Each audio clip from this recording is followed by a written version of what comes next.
lo que les comentaba, cuadro comparativo de estadios de fútbol en Europa y en Asia. Este es un estudio comparativo de capacidad de estadios de fútbol para determinar un factor de cálculo de capacidad. Aquí aparece la ciudad, aparece el país, aparece el nombre del estadio, aparece su capacidad y aparece la población de la ciudad en la que está construido el estadio y aparece el factor que relaciona tamaño de ciudad versus cantidad de espectadores. Hay que agrandarlo, nos piden que agrandarlo porque no se ve bien. Ajá, ahora sí. ¿Ahora sí? Ya está. Y así como se hizo en Europa, se hizo también en algunas ciudades de Argentina. Ahí está, tenemos un estadio en La Plata, un estadio en Salta, un estadio en La Punta, un estadio en Mendoza. Claro, con mucho cuidado escoger las ciudades, porque deben parecerse al tamaño de tu ciudad, para que sean análogas y por lo menos hay una lógica de pensamiento.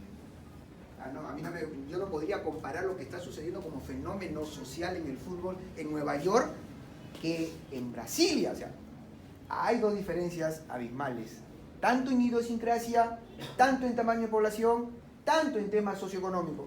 Por lo tanto, no son compatibles. Por eso tuvimos el criterio de colocar ciudades que son de Argentina, pero que tienen una población y una idiosincrasia muy parecida a lo que sucede en nuestro fútbol local.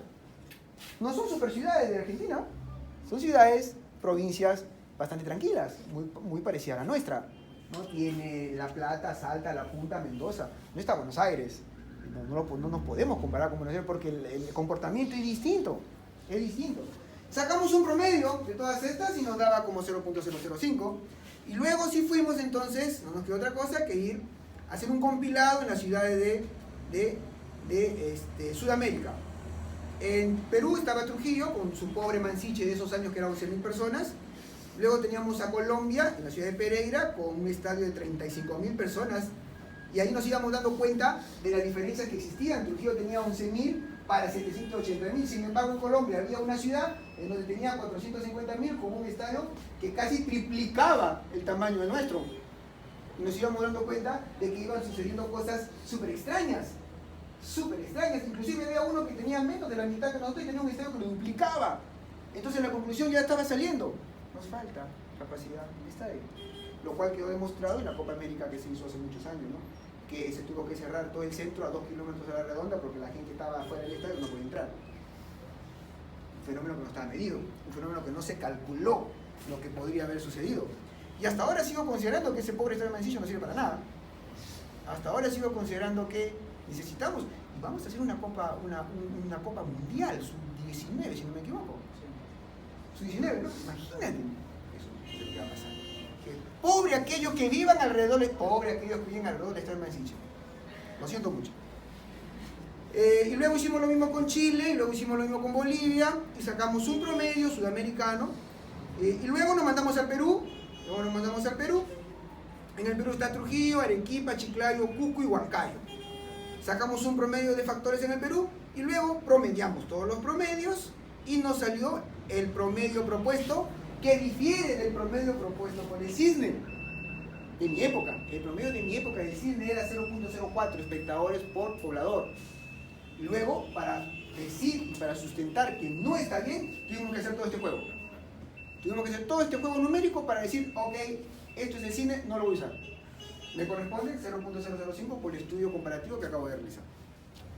Ahora, en este camino matemático, señores, pueden haber argucias y problemillas y mal sumados, mal multiplicados. Créannos que no es lo que buscamos, no es un curso de matemática y de estadística. Lo que nos importa es la lógica del pensamiento y el proceso metodológico que has hecho para llegar a un número. Eso es lo que finalmente nos importa. No nos vamos a poner a discutir si son 60.000 o si son 59.900. No nos vamos a poner a discutir sobre eso, pero sí sobre el proceso de pensamiento que has usado para llegar a justificar un número. Eso sí, y a eso voy para mostrar el ejemplo. Este es un ejemplo de cuadros comparativos. Ahora voy a mostrar algunos de los problemas resueltos.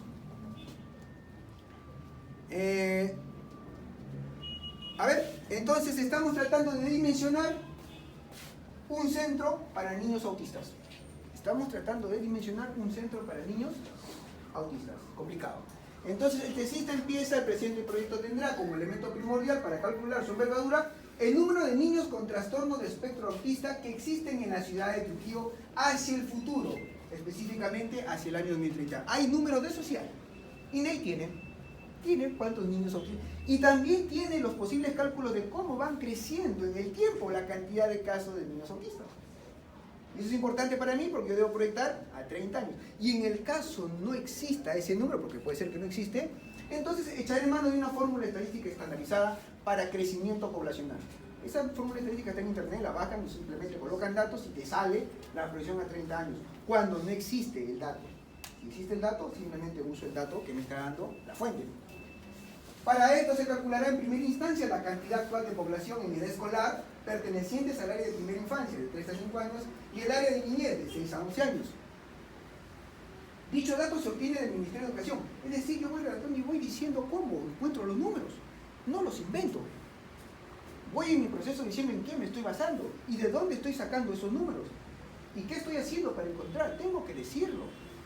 Yo no puedo venir de frente y decir, 3 por 5 da 15, son 15. Eso no se puede.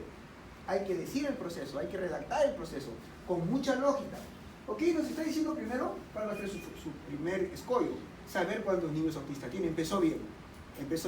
Y empezó diciendo que lo va a proyectar al 2030. Empezó muy bien. Luego empezó a desmenuzar el problema, porque no es suficiente saber esto. Ahora hay que saber la edad, porque pueden haber niños autistas de diferentes edades, contenidos en este número, que no son parte de mis clientes. Empezó a disgregar por edad. Acá nos dice que vamos a disgregar por edad, usando datos del Ministerio de Educación. Bien. Luego nos dice, según esta entidad, el censo realizado en el año 2015 en la ciudad de Trujillo, existe una población estudiantil total de 54.987 niños, entre las edades de 3 a 11 años, de los cuales 16.633 niños pertenecen al área de primera infancia y 38.364 al área de niñez. ¿Qué está haciendo? Está disgregando, está achicando sus números. Tiene así una cantidad de posibles clientes, pero no son todos.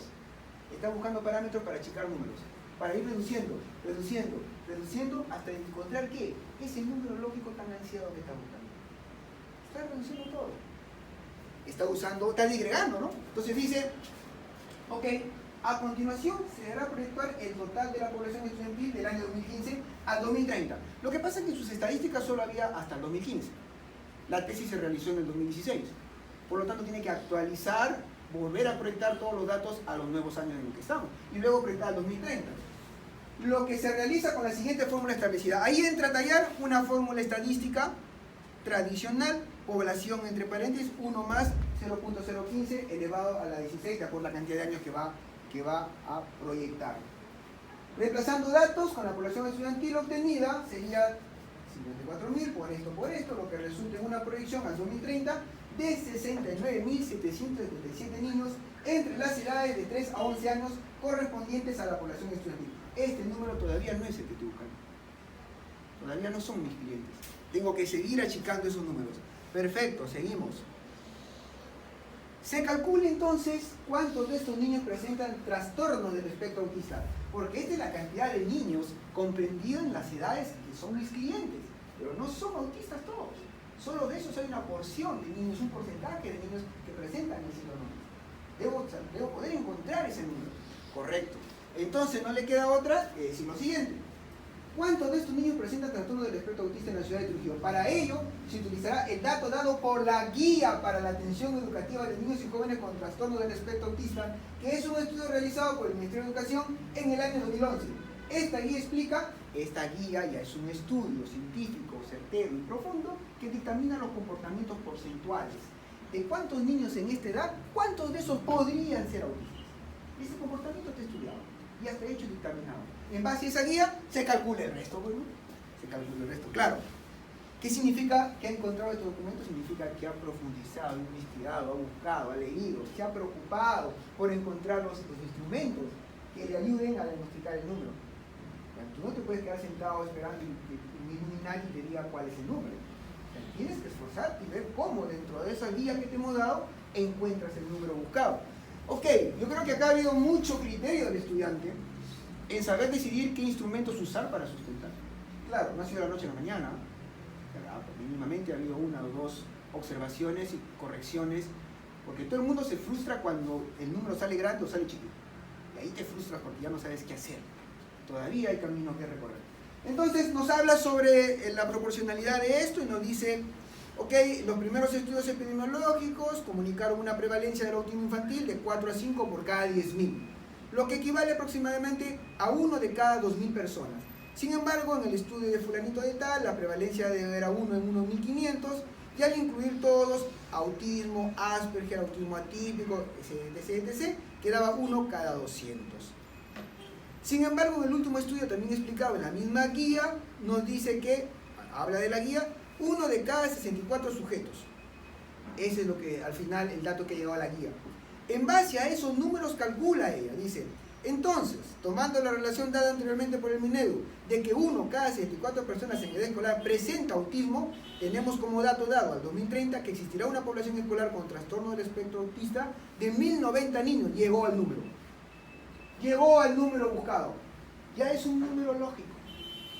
Ya es un número interesante, manejable en arquitectura. Son 1.090 niños. 1.090 niños. Ahora, la gran pregunta es, ¿puede ser un colegio para 1.090? ¿Será posible? ¿Será administrable? ¿Pedagógicamente será coherente? Porque ese es el número matemático, pero no el número pedagógico coherente. Ahora sí, echaré mano de mis normas del Minedu, que han normado la mayoría de cosas que suceden en el ámbito pedagógico. Entonces ahora sí dice, sin embargo, el Ministerio de Educación, en las normas técnicas para el diseño de local de educación básica especial y programa de intervención temprana, establece la cantidad de alumnos permitida en una instalación de un centro para niños, con autismo, que es el CEBE, nivel 1, correspondiente a un centro de educación básica escolar. Por lo tanto, dicha norma, en el punto 1.6, cuantificación de ambientes educativos, específicamente en el punto 1.6.3, dimensión de los terrenos, establece que un CEBE nivel 1 orientado a discapacidad mental tendrá un aforo de 108 alumnos, estableciéndose en un área ideal de 3.300 metros cuadrados. 3 minutos, con esto acabo. Se concluye entonces que aunque en el año 2030 la población estudiantil entre los 3 y 11 años de edad pertenecientes al grado inicial y primaria será de 1.090 niños, por norma yo no puedo hacer un colegio para 1.090, tengo que hacer un colegio para 108. ¿Y qué significa entonces? Que va a quedar una cantidad de población insatisfecha. Por lo tanto, la conclusión es que para dentro de 30 años vamos a necesitar más de un colegio para niños especiales. Más de uno. Ya, el otro colegio que lo haga otro tesista. Ya hay 10 posibilidades para hacer colegios, con distintas variables. Una vez que tenga eso 10 completo, ya no hay más chance para nadie. Hay que empezar a hacer otro tipo de colegios. Pero para autismo ya no vamos a necesitar ninguno más. Ya se completó. ¿Se entiende el método? ¿Sí? ¿Está lógico? Maestro, por favor. Ah, qué buena pregunta. ¿Alguien del foro quiere responderle antes que le responda yo? ¿Por qué no se fue de frente acá? Porque está bien fácil, ¿no? Y acá te dice cuánto. ¿Por qué? Porque tiene que buscar todas las formas para poder determinar que él ha investigado, o sea, hasta probar todo el esfuerzo que se hizo hasta llegar a una conclusión. Puede ser, pero hay una precisión más exacta. ¿Quién le responde? La demanda falta calcular porque estos 108, ¿quién lo ha dicho? ¿Un estudio de demanda o un estudio pedagógico? Un estudio pedagógico. Estos son los 108 que pueden entrar a un colegio y administrarlo pedagógicamente bien para síndrome mental. No es oferta y demanda. ¿Quién te garantiza que en Trujillo necesitas 108 en 30 años? Y si son menos, y si te das cuenta que no hay pues síndrome en Trujillo, no hay pues. Dentro de 30 vamos a tener 30 nada más y necesitas uno de 108. Esa es la razón por la cual tiene que hacer todo el rollazo primero. Todo el rollazo primero. Además de eso, hay que tener cuidado es que ustedes han determinado el tamaño. Ese tamaño, en metros cuadrados de diseño, es muy chiquito para un proyecto. Así es. Por eso los casos nos ayudan. El ministerio les va a dar lo básico. Los casos me ayudan a complementar esa área que yo pueda agregar al caso y pueda crecer en área. Así es. Porque si ustedes trabajan así, va a salir debajo de los 4.000 metros. Es un proyecto de cualquier taller. Así es. Lo que sucede, Lo que sucede es que acá no he encontrado el terreno, señores. Acá no he encontrado terreno. No he encontrado metros cuadrados. ¿Qué he encontrado? Cantidad de personas. Nada más. Ahora, esa cantidad de personas tendrá que convertirse después en metros cuadrados. Ahí hay que preocuparnos de que los metros cuadrados finales no sean menos de 4.000. ¿Qué es el parámetro que maneja la facultad? Parámetro que quizás en años que vengan sea sometido a prueba, a reflexión y a muchas cosas. Pero por ahora manejamos un criterio de 4.000 metros cuadrados en taller de tesis como mínimo para representar complejidad de tesis. Entonces, si mi cantidad de personas son 108, no hay que ponerse rojo ni que se nos pongan los pelos de punta ni la piel de gallina, porque lo único que hemos encontrado es la cantidad de personas. Ahora, ¿ese colegio solo funciona con aulas? No, ¿verdad? ¿Qué necesita? Área administrativa, área de servicios, biblioteca, recreación, y todo eso que va sumando metros cuadrados. Y finalmente los metros cuadrados deben sobrepasar los 4.000. Problema resuelto. No mezclen los metros cuadrados en envergadura. No tiene nada que ver los metros cuadrados con la cantidad de personas. Eso es otro tema, que lo verán después y que tendrán que tener cuidado que nos pide el arquitecto Bocanera. Cuidado, que los metros cuadrados deben ser más de 4.000. Esto, chicos, es una manera también de controlarnos, de poder decir, oye, la tesis sí cumple con la complejidad que necesita para arquitectura. No es ni gigante porque tampoco me voy a... Bueno, los sueños solamente se hacen en algunas épocas, no en todo. Yo me metí en un sueño cuando fui tesista. Un sueño que duró 3 años. No se lo recomiendo a nadie. A nadie. Yo hice una cosa gigante, un monstruo de 40.000 metros cuadrados. Más, 400.000 eran 40 hectáreas. 400.000, un estadio monumental para 60.000 personas, con centro de alto rendimiento deportivo, con una estructura tensionada en el techo. Era una locura. Era una locura. Pero tuvo su momento, tuvo su época y funcionó para su momento. Ahora no más las tesis son soñadoras. Las tesis tienen que ser mesuradas, factas, para resolver un problema real, señores, nada más, ahí quedó. Claro, sobre los 4.000, para que tampoco sea una cosita pequeña.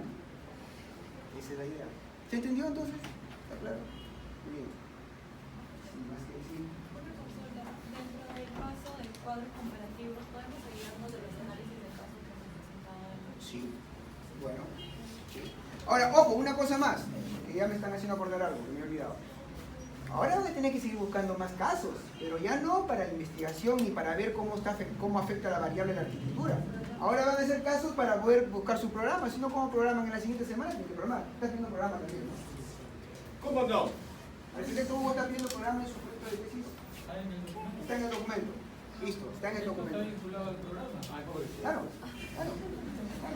Ahora, si me permite un minuto, Mauro, ¿nos podemos quedar un minuto? El problema es que va a entrar un profesor a las 2:30 por un curso, pero ya en 2 minutos nos tienes vamos. un par, Sí.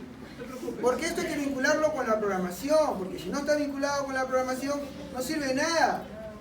Y aquí ya en 2 minutos hago la unión de entre dimensionamiento, programa, terreno, idea rectora, que es lo importante. Ahora, imaginemos esto. Esto es una programación común y corriente como la que les presentan en sus talleres. Ahora, la programación de tesis tiene que ser una cuestión más concienzuda, más seria, más formal. Y además que sirve para diseñar, porque si no sirve para diseñar, se convierte en un amasijo de letras y de números y de áreas que no sirve para nada. A mí me confunde, me molesta. Entonces, una programación pensada en diseño debe contener algunos parámetros que me ayuden a diseñar. Por ejemplo, el aforo por espacio, el subtotal de aforo por zona.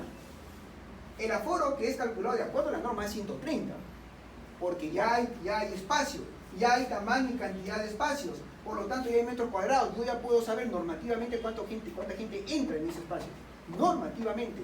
Esto ya no es capacidad de envergadura, esto es aforo real por A130. Si no tengo estos datos acá, no sirve para diseñar la programación. ¿Por qué creen que tener el aforo ahí podría servir? ¿Por qué nos importaría saber cuánta gente hay por espacio, cuánta gente hay por zona y cuánta gente hay en total en todo el proyecto? Por 2 motivos. Primero, para demostrar que no me estoy alejando de lo que dimensioné. Este número final de aforo me va a servir para 2 cosas. Este número final debe salir por encima de lo dimensionado. Porque si no, ¿qué significa? Que mi programa está muy pequeño. No va a alcanzar toda la gente que está pronosticada de entrada. Y si me alejo mucho sobre mi dimensionamiento, ¿qué va a significar? Que estoy haciendo un elefante blanco. Entonces, ese número es importante, el aforo, porque me permite saber que el programa está siendo equilibrado con lo que se dimensionó. Segundo punto de por qué es importante que esté el programa así. Es importante que esté así porque si yo sé cuánta gente por A130 hay en cada zona, fácilmente le puedo demostrar al jurado que mis circulaciones son normativas. En un par de cosas le digo al jurado, señor, mis circulaciones no son excesivas. Es una apreciación subjetiva suya, señor jurado. Mis circulaciones están calculadas por A130. Fíjese en mi programa, fíjese que en la zona fulana de tal tengo 300 personas multiplicado por 0.005 me da el pasaje de evacuación debe ser, o los pasajes deben ser 1,80 m, le cuento 2,40 m. Eso no es excesivo. Tengo un módulo más, por si acaso. Entonces miren para lo que puede servir. Y si esto está pintado por colores las zonas, y yo le pongo a mi Maxim Program, a mi volumetría, le pongo los colores, ¿qué le estoy demostrando al jurado? Que la idea rectora contiene los tamaños y los metros cúbicos que el programa pide. Que todo lo que pide entra ahí. Entra ahí. Simplemente por un tema de tener esto conectado por colores los volúmenes de mi idea rectora. Entonces recién la programación se convierte en una herramienta de diseño. Y deja de ser lo que toda la vida ha sido, un amasijo de letras con números matemáticos que después, a veces ni caso le hago, están diseñando y la mitad de los espacios que dice el programa le ponen en el taller. ¿Cierto? Se ríen, ¿no? Se ríen, ¿no? Se ríen porque lo han hecho, ¿no? Programas copiados del Rincón del Vago. Del Rincón del Vago. Ok, entonces, eso es el porqué de las cosas entre dimensionamiento y medida. Para diseñar el programa, Cuidado, chicos. ustedes diseñan y no ven el trabajador. Así es. Los servicios por el trabajador tampoco ven el perfil. Por eso el aforo debería tener dos columnas, personal y usuario. Y luego, por ejemplo, de ahí puedo chequear la cantidad de aparatos que ustedes ponen en su proyecto. Diferenciado para poder saber cuántos aparatos van para los trabajadores, porque finalmente los trabajadores, ¿cómo los calculan? Subjetivamente. Cuando hemos hecho centros comerciales, ¿cuántos trabajadores hay? Bueno, mi primo trabaja en Sodimac, dice que 50 nomás hay. Se ríen porque lo han hecho, ¿no? Entonces es una forma de buscar números con más criterio lógico. Otra vez vuelvo a decir, nos podemos equivocar, señores, en la suma, eso no es lo importante. Lo importante es la lógica de cómo sustento el número. ¿Listo? Yo les pido disculpas, hay una clase acá, no había ningún otro salón libre para hoy. Gracias, Alberto. Gracias. Gracias, Alberto. Esperamos claramente.